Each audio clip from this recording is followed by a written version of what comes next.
Hello guys, ഇന്ന് നമ്മുടെ Dubai പള്ളിയിലെ പെരുന്നാളായിരുന്നു. അടിപൊളി പെരുന്നാൾ എന്ന് പറഞ്ഞാൽ അടിപൊളി പെരുന്നാൾ. നല്ല സൂപ്പർ ചെണ്ടമേളവും ബാൻഡ് സെറ്റും തുടങ്ങി എല്ലാം നമ്മുടെ പെരുന്നാളിലുണ്ടായിരുന്നു.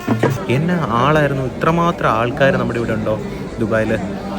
ഈ കോമ്പൗണ്ട് മുഴുവൻ, പള്ളിയും പരിസരവും കോമ്പൗണ്ട് ഫുൾ ആൾക്കാരായിട്ട് നിറഞ്ഞ് കവിഞ്ഞു പെരുന്നാൾ.